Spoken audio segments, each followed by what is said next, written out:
एक आवाज जो सिर्फ गाती नहीं थी, लोगों के इमोशंस को कंट्रोल करती थी। नजर नहीं चुराना सनम। एक नाम जो सिर्फ एक सिंगर नहीं, एक पूरी जनरेशन का हार्ट बीट था। और आज वो आवाज रुक गई। लेकिन सच सुनना चाहोगे? उनकी डेथ रैंडम नहीं थी। ये सब उनकी कुंडली में पहले से ही लिखा था। नमस्कार दोस्तों, आप देख रहे हैं ट्रांसफॉर्मेशन जीपीटी। यहाँ हम कहानी नहीं बताते, हम पैटर्न डिकोड करते हैं। और आज हम डिकोड करेंगे एक ऐसी जिंदगी को जो शायद पहले से ही डिजाइन थी। ध्यान से सुनना, क्योंकि आज का वीडियो आपको एस्ट्रोलॉजी को देखने का नजरिया बदल देगा।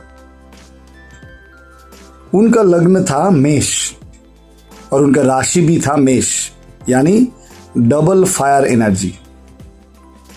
इसका क्या मतलब? इसका मतलब फियरलेस, रेबिलियस और अंदर से एक आग जो कभी बुझती ही नहीं। ये लोग गिरते हैं लेकिन रुकते नहीं। इसीलिए जब दुनिया एक स्टाइल फॉलो कर रही थी, वो नए रूल्स बना रही थी। लेकिन असली राज अभी बाकी है। उनकी कुंडली का सबसे पावरफुल घर है 5th हाउस, मतलब क्रिएटिविटी, परफॉर्मेंस, एक्सप्रेशन। यहां बैठे थे सूर्य, बुध और केतु। सूर्य लियो में, अपना घर में, इसका मतलब फेम गारंटीड। बुध हो गया वॉइस, सिंगिंग, मॉड्यूलेशन। और केतु हो गया यूनिकनेस, जो समझ नहीं आता, सिर्फ फील होता है। ये कॉम्बिनेशन एक नॉर्मल सिंगर नहीं बनाता है, ये बनाता है एक लीजेंड। और यही कॉम्बिनेशन उनके दर्द को भी एम्प्लीफाई करता है। म्यूजिक का जो प्लेनेट है शुक्र, उनका वेनस वार्गो में था। टेक्निकली वीक लेकिन प्रैक्टिकली बहुत ही डेंजरस। वार्गो देता है परफेक्शन, मतलब डिटेल्ड कंट्रोल। इसलिए वो हर गाने को परफेक्ट बना देती थी। लेकिन अगर आप सोच रहे हो कि उनकी जिंदगी सिर्फ सक्सेस थी, तो आप गलत हो। सिर्फ 16 साल की उम्र में उन्होंने घर छोड़ दिया और शादी कर ली। यह डिसीजन एक इमोशनल चॉइस नहीं था, ये कार्मिक ट्रिगर था। उनकी कुंडली में मार्स और 7th हाउस का टेंशन, रिलेशनशिप स्ट्रगल दिखाता है। और उसका result domestic abuse, emotional trauma और रिजेक्शन। सबसे पेनफुल मोमेंट जब वो प्रेग्नेंट थी, उन्हें तब घर से निकाल दिया गया। अब यहां देखो, मेष लग्न एक्टिवेट होता है। मेष लग्न का मतलब गिरकर भी उठना। उन्होंने अपनी आवाज को अपना वेपन बना दिया। फिर उनकी जिंदगी में आए RD बर्मन। ये रिश्ता म्यूजिक पर बना, लेकिन शनि ने यहां भी टेस्ट लिया। Distance, struggles. और फिर 1994 उनका सपोर्ट सिस्टम चले गया। लेकिन सबसे बड़ा दर्द अभी तक बाकी था।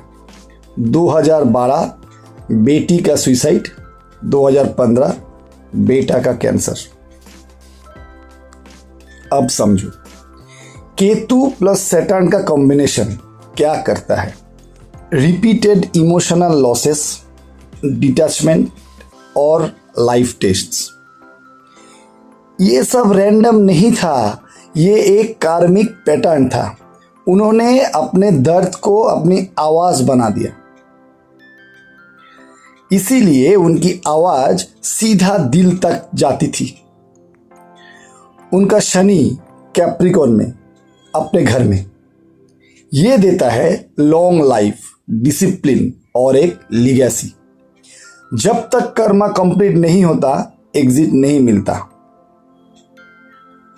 अब सबसे इंपॉर्टेंट सवाल, आज ही क्यों? उनके लास्ट फेज में Jupiter plus Saturn influence strong था। जुपिटर मतलब कंप्लीशन, सैटर्न मतलब क्लोजर। दोनों मिलकर साइकिल फिनिश कर देते हैं। मतलब ये डेथ नहीं थी, ये एक परफेक्टली टाइम्ड एग्जिट था। कुछ लोग जाने के लिए नहीं आते, वो आते हैं इम्पैक्ट छोड़ने के लिए। उन्होंने अपना काम पूरा किया बस और चले गए। लीजेंड्स मरते नहीं, वो बस आवाज बन के रह जाते हैं। अगर आपको लगता है कि जिंदगी रैंडम नहीं डिजाइन है, तो इस वीडियो को शेयर जरूर करें। कमेंट में लिखिए, क्या आप डेस्टिनी पर बिलीव करते हो? मैं मिलूंगा आपसे ट्रांसफॉर्मेशन जीपीटी पर एक और हिडन ट्रूथ के साथ। याद रखिए, जो लिखा है वो होके रहेगा।